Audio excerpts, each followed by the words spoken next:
Hello दोस्तों, कैसे हैं आप सभी लोग। आशा करती हूँ आप सभी लोग स्वस्थ होंगे, बहुत बढ़िया से होंगे। आप सभी भाई बहनों का मेरे भक्ति चैनल प्यारी मैया में स्वागत है। और आप सभी लोगों से विनती है कि वीडियो को लास्ट तक देखिएगा ज़रूर।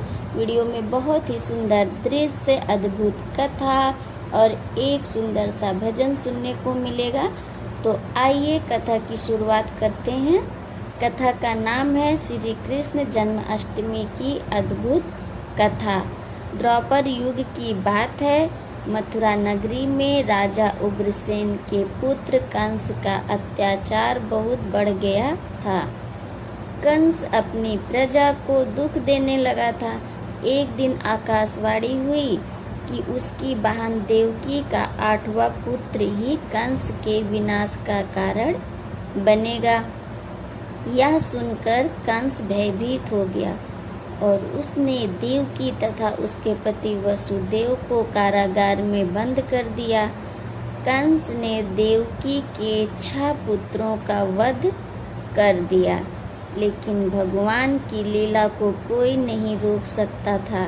जब भाद्र पक्ष मास के कृष्ण पक्ष की जन्माष्टमी तिथि आई, आधी रात के समय भगवान विष्णु ने देवकी के गर्भ से श्री कृष्ण के रूप में अवतार लिया।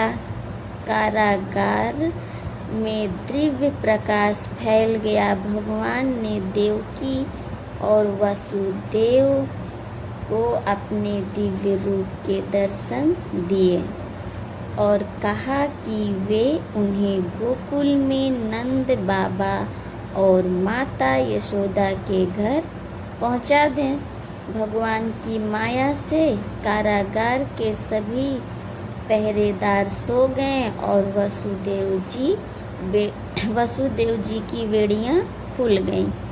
वे श्री कृष्ण को टोकरी में रखकर यमुना नदी पार करके गोकुल की ओर चल पड़े। रास्ते में तेज वर्षा होने लगी। तब शेष नाग ने अपने फन को फैलाकर भगवान श्री कृष्ण की रक्षा की। यमुना जी ने भी भगवान के चरण स्पर्श करके वसुदेव जी को मार्ग दिए। गोकुल पहुंचकर वासुदेव जी ने श्री कृष्ण को माता यशोदा के पास रख दिया और वहां जन्मी कन्या को लेकर वापस मथुरा लौट आए। जब कंस ने उस कन्या को मारना चाहा, तब वह देवी रूप में प्रकट हुई और कहा कि हे कंस, तेरा विनाश करने वाला जन्म ले चुका है। बाद में भगवान श्री कृष्ण बड़े होकर कंस के अत्याचारों का अंत किए और धर्म की स्थापना की। इसी पावन घटना की स्मृति में हर वर्ष श्री कृष्ण जन्माष्टमी का पर्व मनाया जाता है।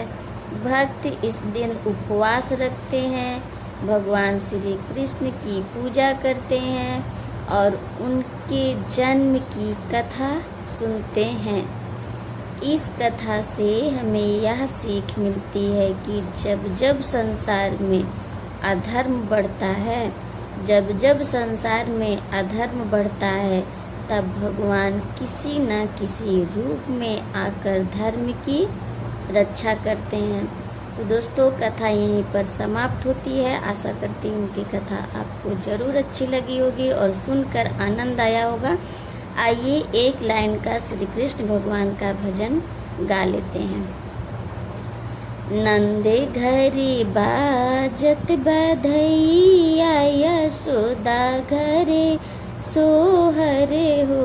ललना जने में है कृष्ण कन्हैया, तीनों ही कुल तारने हो। ललना जने में है कृष्ण कन्हैया, तीनों ही कुल तारने हो।